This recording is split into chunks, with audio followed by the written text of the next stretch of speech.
PN Jaksel enggan bocorkan alasan Ruben Onsu gugat cerai Sarwenda.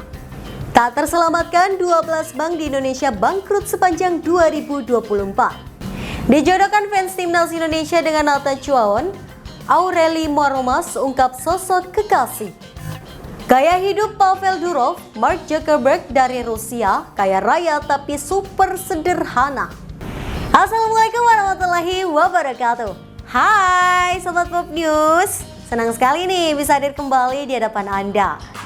Kali ini Pop News Media akan merangkum sejumlah berita nih seputar selebriti nasional dan internasional, gaya hidup, berita viral, film, serta hal-hal entertainment lainnya. Semua berita ini kami rangkum selama sepekan dalam program Pop Spot. Bersama saya Putri Anju, inilah informasi selengkapnya.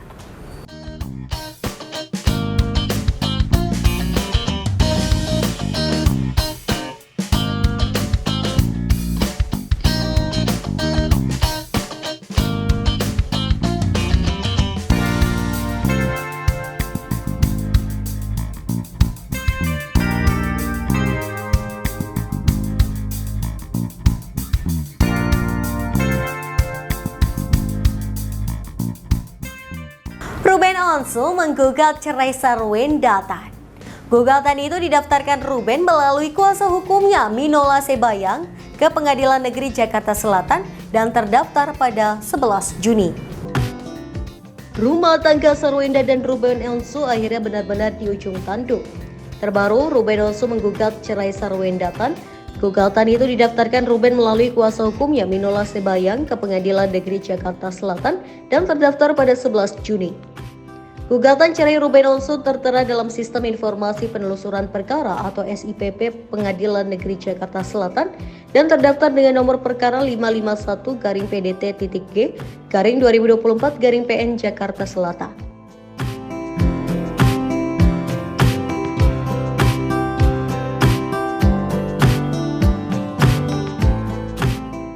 PN Jakarta Selatan juga sudah menetapkan jadwal sidang perdana Ruben Onsu dan Sarwenda pada awal Juli 2024. Di sisi lain, Marbun menyatakan tak bisa mengungkapkan alasan perceraian yang tertera dalam gugatan Ruben Onsu terhadap Sarwenda.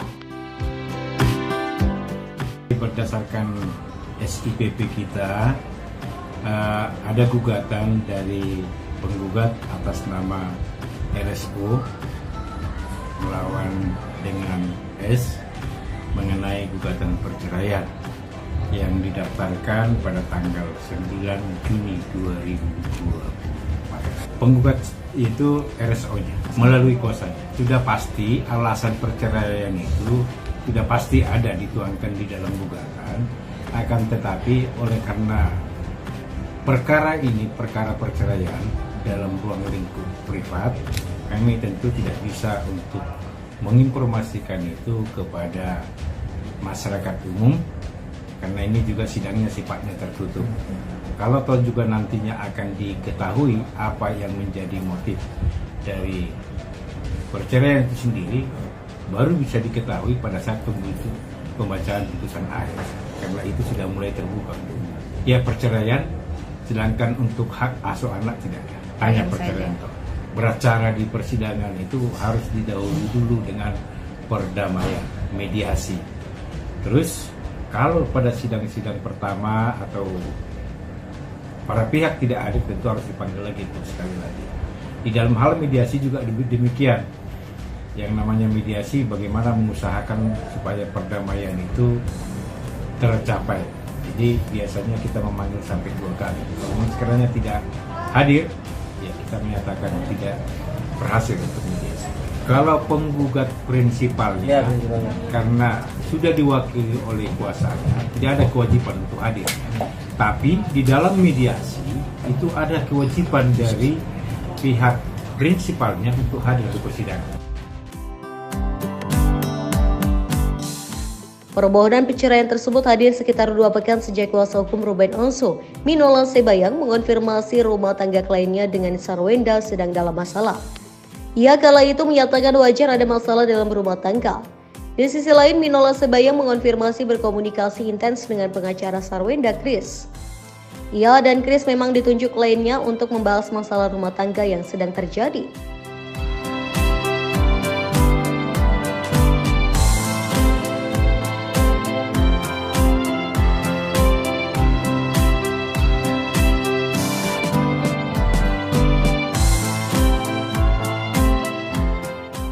Kala itu, ia menyatakan hasil diskusi dengan pengacara Sarwenda bakal diketahui sekitar 1 pekan mendatang.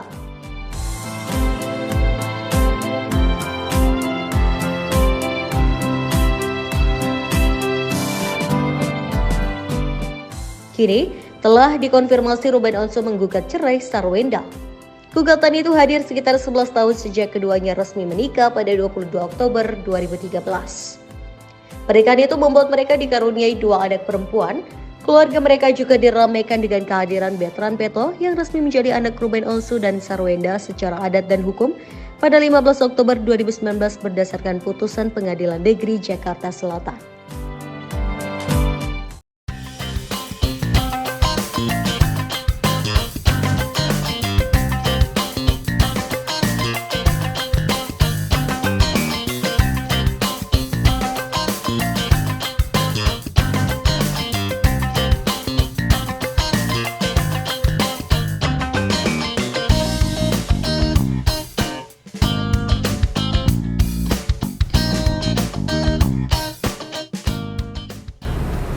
Industri perbankan tanah air cukup ketat. Buktinya, berdasarkan laporan Otoritas Jasa Keuangan atau OJK, ada 12 bank yang tutup sepanjang 2024. Alasan utama bank-bank yang jatuh itu disebabkan oleh salah manajemen pemiliknya. Berikut daftar BPR yang tutup. Industri perbankan tanah air cukup ketat. Buktinya berdasarkan laporan Otoritas Jasa Keuangan atau OJK, ada 12 bank yang tutup sepanjang 2024. OJK sendiri telah melakukan terobosan dalam meningkatkan perbankan di Indonesia, yang salah satunya dengan menggabungkan Bank Perekonomian Rakyat atau BPR sejak Januari hingga Mei 2024. Adapun penutupan hingga 12 BPR oleh OJK sejak awal 2024 tercatat sudah melampaui angka tahun lalu. Bahkan di atas rata-rata sepanjang 18 tahun terakhir, angka ini sudah 3 kali lipat dibandingkan tahun 2023. Ketua Dewan Komisioner Lembaga Penjamin Simpanan atau LPS Purbaya Yudi Sadewa mengatakan bahwa setiap tahun ada sebanyak 6 hingga 7 BPR jatuh. Alasan utama bank-bank yang jatuh itu disebabkan oleh salah satu manajemen pemiliknya. Berikut daftar BPR yang tutup. 1. BPR Wijaya Kusuma. BPR yang terletak di Madiun itu dicabut izinnya oleh OJK pada tanggal 4 Januari 2024. Hal itu disebabkan karena bank itu tidak dapat melakukan penyihatan sesuai ketentuan. 2. BPRS Mojo Arto Kota Mojokerto atau Perseroda. BPRLs yang terletak di Mojokerto itu dicabut izinnya oleh OJK terhitung sejak tanggal 26 Januari 2024. Kondisi BPRS Mojo Arto sebelum ditutup telah masuk daftar pasien LPS dan kondisinya status terus memburuk karena pengelolaan yang tidak bisa didasarkan pada prinsip kehati-hatian. 3. BPR Usaha Madani Karya Mulia. BPR yang terletak di Surakarta itu dicabut izinnya oleh OJK pada 5 Februari 2024 setelah gagal melakukan para pengurus dan pemegang saham gagal untuk melakukan penyihatan. 4. BPR Pasar Bakti Sidoarjo. BPR yang terletak di Sidoarjo, Jawa Timur ini dicabut izin usahanya oleh OJK pada 16 Februari 2024. 5. BPR Purworejo.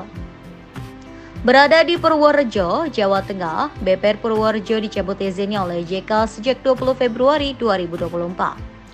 6. BPR Edesi Kias.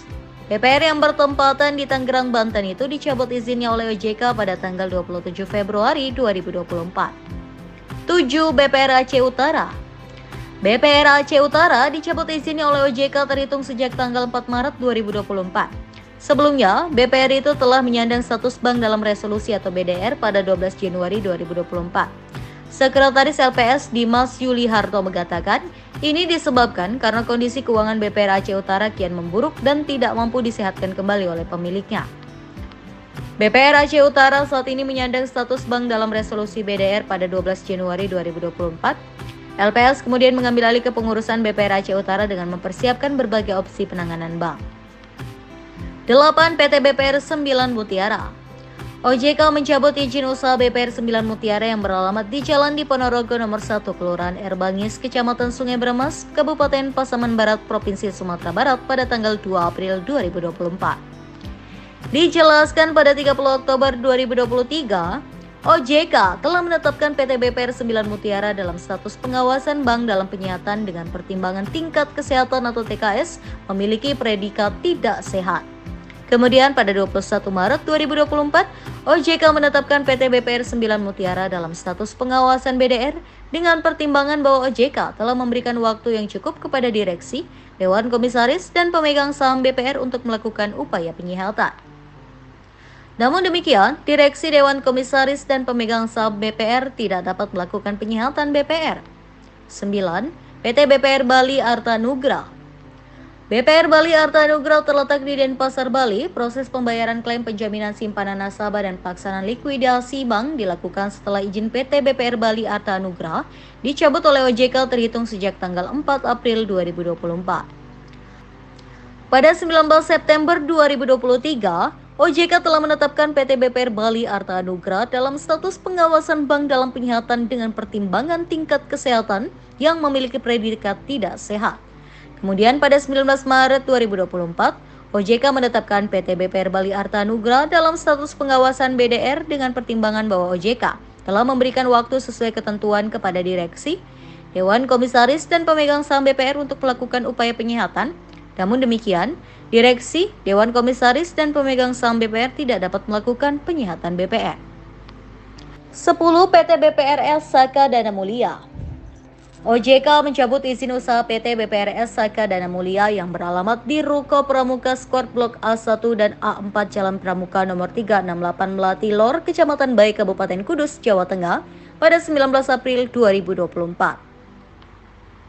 Sebelumnya, OJK pada 10 April 2023 telah menetapkan BPRS Saka Dana Mulia dalam status pengawasan bank dalam penyihatan dengan pertimbangan tingkat kesehatan atau TKS memiliki predikat kurang baik. Selanjutnya, pada 12 Januari 2024, OJK menetapkan BPRS Saka Dana Mulia dalam status pengawasan BDR dengan pertimbangan bahwa OJK telah memberikan waktu sesuai ketentuan kepada direksi dan Dewan Komisaris BPRS, termasuk memegang saham untuk melakukan upaya penyihatan bank. Namun demikian, direksi, Dewan Komisaris, dan pemegang saham BPR tidak dapat melakukan penyihatan BPR. 11. BPR Dananta. PT BPR Dananta beralamat di Jalan Ronggolawe Ruko nomor 19A, Kecamatan Jati, Kabupaten Kudus, Provinsi Jawa Tengah. Dalam keterangan resmi OJK, dijelaskan pada 13 Desember 2023, otoritas telah menetapkan PT BPR Dananta dalam status pengawasan bank dalam penyihatan dengan pertimbangan tingkat kesehatan atau TKS memiliki predikat tidak sehat. Kemudian pada 28 Maret 2024, OJK menetapkan PT BPR Dananta dalam status pengawasan bank dalam resolusi dengan pertimbangan bahwa OJK telah memberikan waktu sesuai ketentuan kepada direksi dan Dewan Komisaris BPR, termasuk pemegang saham untuk melakukan upaya penyihatan, termasuk mengatasi permasalahan permodalan dan likuiditas sebagaimana diatur dalam Peraturan Otoritas Jasa Keuangan Nomor 28 Tahun 2023 tanggal 29 Desember 2023 tentang penetapan status dan tindak lanjut pengawasan Bank Perekonomian Rakyat dan Bank Perekonomian Rakyat Syariah. Namun demikian, direksi dan Dewan Komisaris serta pemegang saham BPR tidak dapat melakukan penyihatan BPR. 12. BPR Bank Japara Arta. PT BPR Bank Jepara Arta atau Perseroda beralamat di Jalan Ahmad Yani nomor 62 RT 001 RW 005 Pengkol, Kecamatan Jepara, Kabupaten Jepara, Provinsi Jawa Tengah.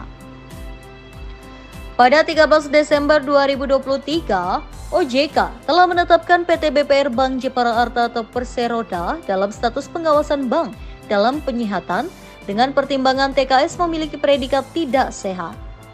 Kemudian pada 30 April 2024, OJK menetapkan PT BPR Bank Jepara Arta atau Perseroda dalam status pengawasan bank dalam resolusi dengan pertimbangan bahwa OJK telah memberikan waktu yang cukup kepada direksi BPR termasuk kuasa pemilik modal untuk melakukan upaya penyihatan termasuk mengatasi permasalahan batas maksimum pemberian kredit, permodalan, dan likuiditas sebagaimana diatur dalam Peraturan Otoritas Jasa Keuangan Nomor 28 Tahun 2023 tanggal 29 Desember 2023 tentang penetapan status dan tindak lanjut pengawasan Bank Perekonomian Rakyat dan Bank Perekonomian Rakyat Syariah.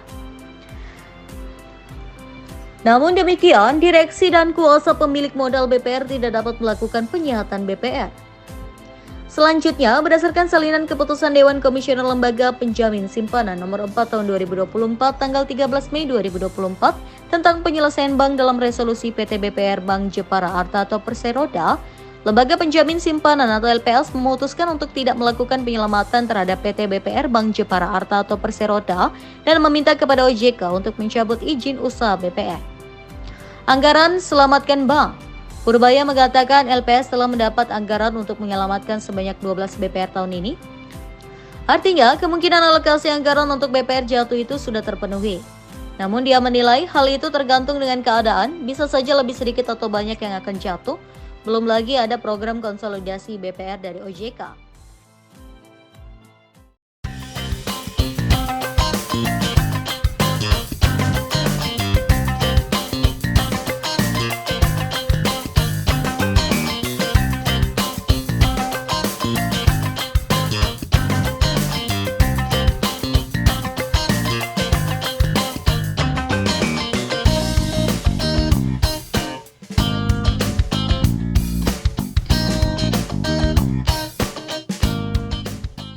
Menjodoh-jodohkan di kalangan publik figur sudah menjadi hal yang biasa dilakukan sekelompok orang. Ditambah lagi netizen Indonesia kerap meramaikan isu tersebut di media sosial. Nah, baru-baru ini Aureli Maromas ramai dijodohkan dengan pemain timnas Indonesia Nathan Chuaon. Berikut informasinya. Sepak bola timnas Indonesia Nathan Chuaon bisa patah hati. Pasalnya, model dan artis Indonesia Aureli Moremans akhirnya mengumumkan sosok kekasihnya. Diketahui belum lama ini pecinta sepak bola tanah air menjodohkan Aureli Moremans dengan Nathan Chuaon. Lantas, siapa kekasih Aureli Moremans? Tampaknya Aureli ingin menjaga perasaan pria yang diketahui bernama Taylor Bigenho itu. Pasalnya belakangan Aureli ramai dijodohkan dengan pemain timnas Indonesia Nathan Chuaon. Tentu saja banyak netizen yang menjodohkannya lantaran selama ini Aureli diduga tengah sendiri alias jomblo. Aureli mengungkapkan sosok sang kekasih melalui unggahan terbarunya di Instagram. Ia membagikan potret dirinya dengan sang kekasih tersenyum ke arah kamera. Mengiringi unggahannya, Aureli tampaknya tak ingin lagi menutupi sosok sang kekasih dari publik.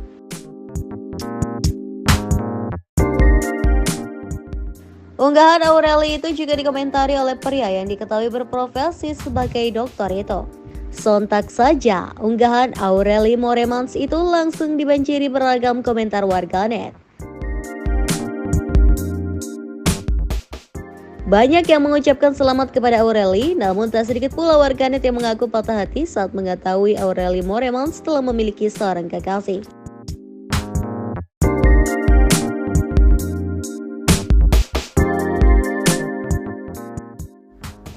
Keluarga ungkap kondisi Aureli Moremans seusai udap tumor koli. Adik Aureli Moremans, Jeremy Moremans, menceritakan kondisi sang kakak usai mengidap tumor koli. Ia menyebut perempuan 29 tahun itu dalam keadaan baik. Yang aku tahu kakakku baik-baik saja, ungkap Jeremy Moremans di kawasan Depok, Jawa Barat belum lama ini. Jeremy Moremans sempat khawatir saat Aureli Moremans dinyatakan mengidap tumor koli. Ia berpikir penyakit itu mematikan. Ya memang pas dibilang kena tumor aku mikirnya itu ganas. Cuma memang istilah biologis tumor itu kan benjolan. Jadi itu benjolan biasa aja di leher, terang Jeremy Moremans. Kalau lihat sekilas saja nggak kelihatan, kalau diraba baru berasa, sebesar gundu lah sambungnya. Jeremy Moremans baru lega setelah tahu Aureli Moremans tidak merasakan apapun dari penyakitnya. Ia bahkan masih bisa berkegiatan seperti biasa. Gak ganggu dia juga sih, ya memang benjolannya kelihatan, cuma dia fine-fine aja sih, masih sibuk. Dia masih kerja dan liburan kayak orang biasa, jelas Jeremy Moremans.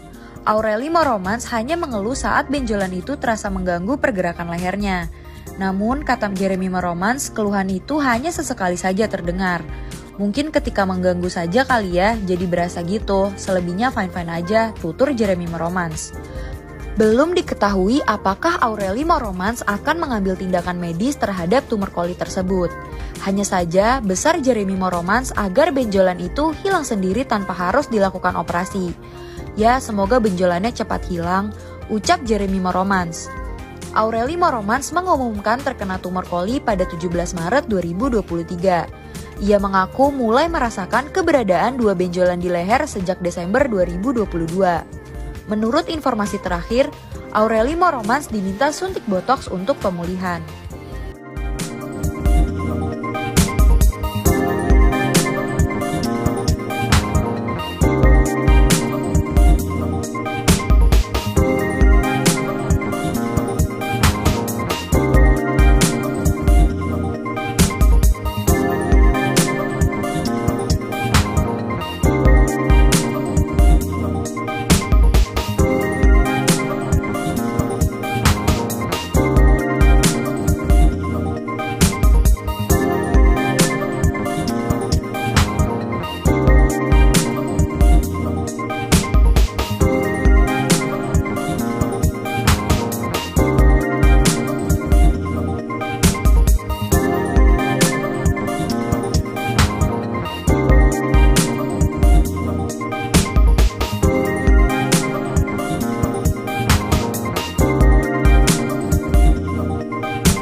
Orang super tajir biasanya punya kehidupan yang agak lain nih, seperti yang dilakukan miliarder asal Rusia, Pavel Durov.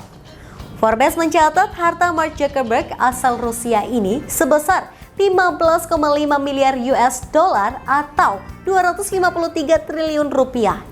Tapi gaya hidupnya itu justru cukup sederhana dan tidak ingin terlihat kaya. Berikut informasinya. Orang super tajir biasanya punya kehidupan yang agak lain. Mereka biasanya hidup dalam kesederhanaan, jauh dibandingkan dengan harta yang mereka miliki. Seperti yang dilakukan miliarder asal Rusia, Pavel Durov. Forbes mencatat harta Mark Zuckerberg asal Rusia ini sebesar 15,5 miliar US dollar atau 253 triliun rupiah. Tapi gaya hidupnya justru cukup sederhana dan tak ingin terlihat kaya. Bahkan dia memutuskan tak ingin mengejar dunia. Perlu diketahui, Pavel Durov adalah pria asal Rusia kelahiran 10 Oktober 1984. Dia menjadi terkenal dan kaya raya berkat mendirikan F-Context atau FK pada 2006. VK adalah media sosial di Rusia yang serupa dengan Facebook, sama-sama bisa berbagi pesan. Di tangan Durov, VK tumbuh pesat, tak butuh waktu lama, media sosial itu sukses menggantikan Facebook sebagai media sosial paling populer di Rusia. Valuasi perusahaannya pun tumbuh hingga 3 miliar US dollar. Akan tetapi pertumbuhan pesat VK terjadi di Rusia yang sangat mengontrol kebebasan atau berpendapat warga. Alhasil FK seringkali jadi sasaran amarah pemerintah Rusia. Kantornya pun pernah digerebek polisi Rusia. Durov pun beberapa kali menjadi target kriminalisasi. Awalnya dia tetap melakukan perlawanan, tapi puncaknya terjadi pada 2014. Mengutip Yahoo News, kala itu Durov dipaksa agen intelijen Rusia untuk memberikan data pengguna FK di Ukraina yang melakukan aksi protes terhadap Presiden Ukraina pro-Rusia. Permintaan ini ditolak mentah-mentah Durov, akan tetapi setelahnya dia harus terusir dari tanah kelahiran sendiri termasuk kehilangan VK.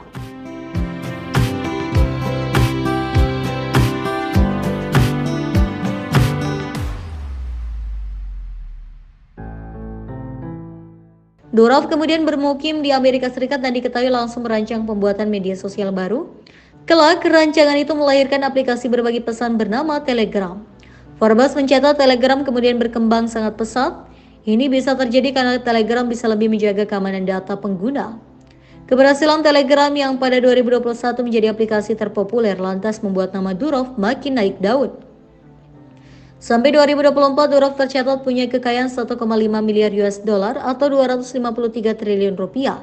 Akan tetapi itu semua tak membuat Durov terlena. Gaya hidup Durov. Durov diketahui menjalani gaya hidup asketik. Gaya hidup ini membuatnya memilih tidak melakukan kesenangan duniawi dan lebih fokus mencapai tujuan spiritual. Biasanya para penganut gaya hidup ini adalah agamawan yang kerap bersemedi dan mengasingkan diri dari hiruk-pikuk dunia. Beranjak dari sini, dia telah menjauhkan segala macam hal yang berbahaya untuk kesehatan dan kesejahteraan fisik. Dia menolak alkohol, nikotin, obat-obatan, kafein, makanan cepat saji, gula, termasuk menonton televisi. Dikabarkan juga dia suka bersemedi sebagai sarana detox. Praktek lain dari langkah ini terlihat juga pada kebiasaan berpakaiannya. Sehari-hari dia tak mau ambil pusing memikirkan busana. Dia hanya mengenakan kaos polos berwarna hitam. Gaya pakaiannya mengikuti bos Facebook Mark Zuckerberg yang sering pakai kaos polos. Bahkan kabar terbaru, dia tak gengsi mengenakan handphone murah. Lewat unggahan di akun Telegram resmi beberapa hari lalu, awalnya dia bercerita kalau HP-nya yang jadi perangkat utama untuk bekerja baru saja rusak karena cuaca panas di Dubai. Dari sini orang-orang lantas salah fokus pada HP-nya Samsung Galaxy A5 II yang seharga 5 juta rupiah dan sudah ketinggalan zaman. Dari sini orang melihat bahwa gaya hidup Durov anti mainstream, sekalipun bisa membeli HP mahal dari uang ratusan triliun rupiah, dia malah memakai HP murahan.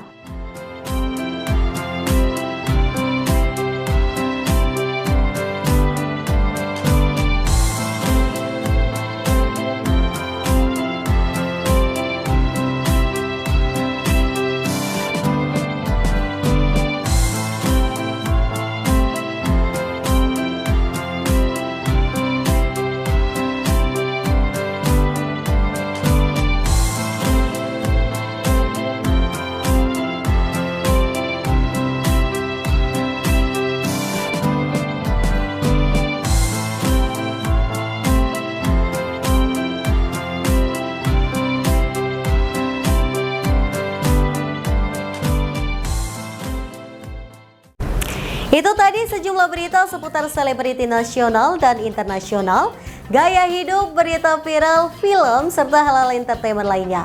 Semua berita ini kami rangkum selama sepekan dalam program Popspot.